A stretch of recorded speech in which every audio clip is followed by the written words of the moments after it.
After completing medical college at the University of London and an undistinguished medical career as an assistant army surgeon with the 5th Northumberland Fusiliers, in which he had been wounded during the fatal Battle of Mawand, where he was struck on the shoulder by a Jezail bullet which shattered the bone and grazed the subclavian artery.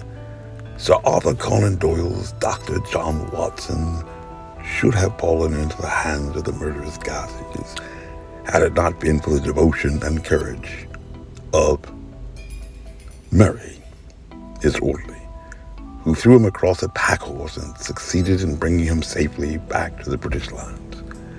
And thus, in 1887, readers were first introduced to the narrative companion and biographer of one of the most famous fictional sleuths in history.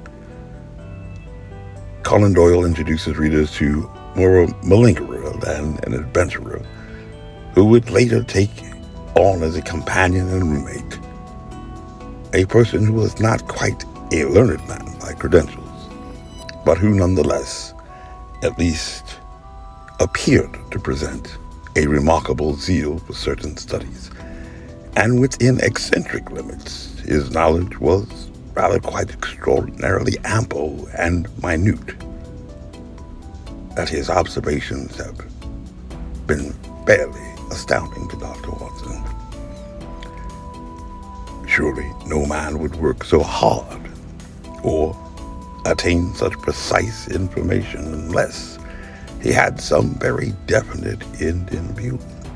No man burdens his mind with small matters unless he has some very good reason for doing so. Or so Dr. Watson had thought.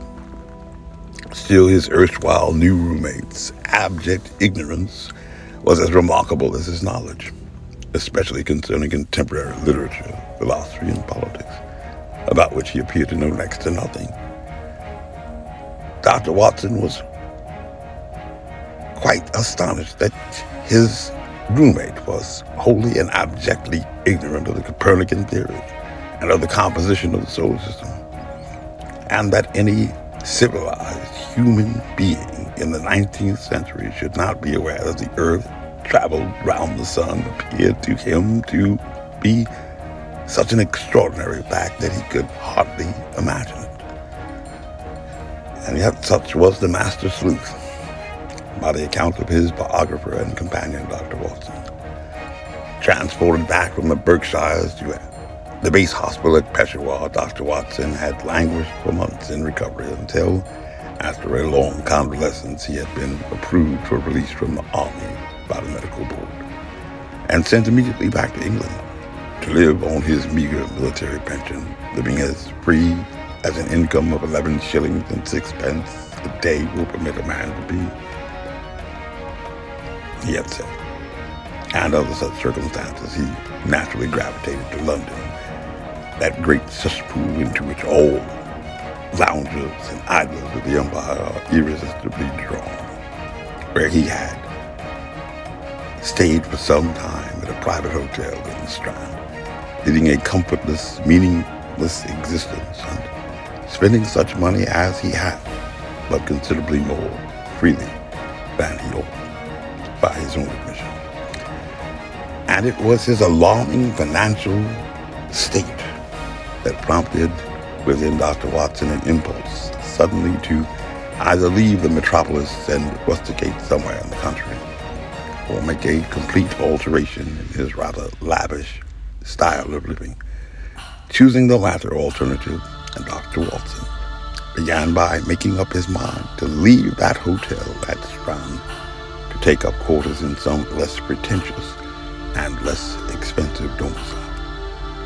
And whilst visiting the Criterion Bar in London, Sir Arthur Conan Doyle's Dr. John Watson was introduced to a companion of Stamford, who had been a dresser under him at Barnes. And he says the sight of a friendly face in the great wilderness of London is a pleasant thing indeed to a lonely man. Misery breeds company, perhaps. In old days, Stamford had never been a particular crony of Dr. Watson, but now he hailed him with great enthusiasm. And Stanford in turn appeared to be quite delighted as well at seeing him.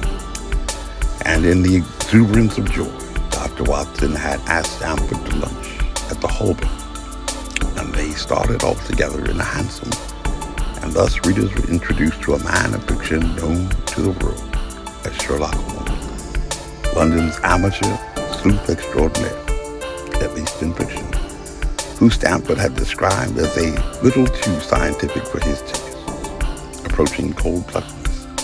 Stanford could quite imagine his giving a friend a little pinch of the latest vegetable alkaloid, not out of malevolence, you understand, but simply out of a spirit of inquiry in order to have an accurate idea of the effects.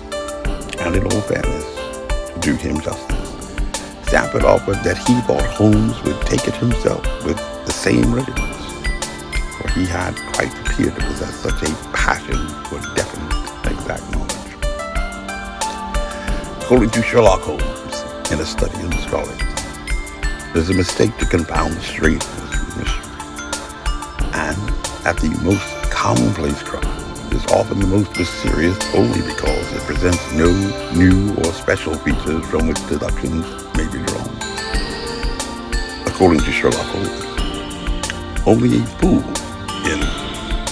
will take in all of the lumber of every sort that comes his way, so that the knowledge which might be useful to him gets crowded out, or at best jumbled up with a lot of other things, so that he has difficulty in laying his hands upon it. While the skillful workman is a very careful workman indeed as to what he takes into his brain matter.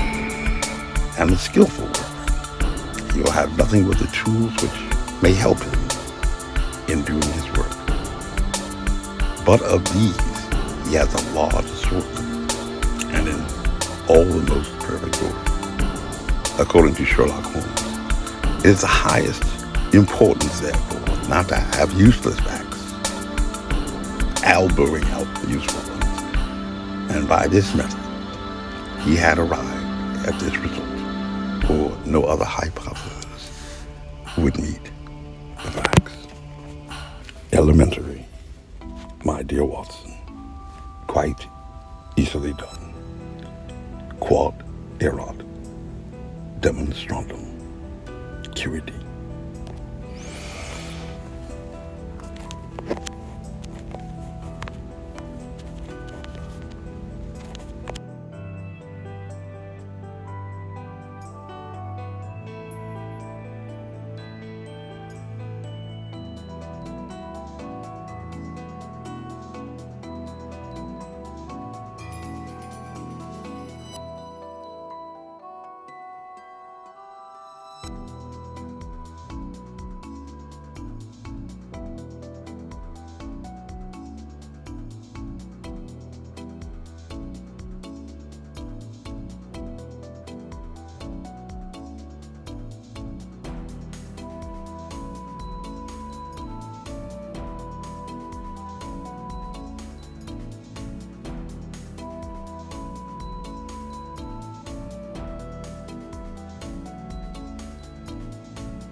This message was approved by Major Mike Webb, Honest.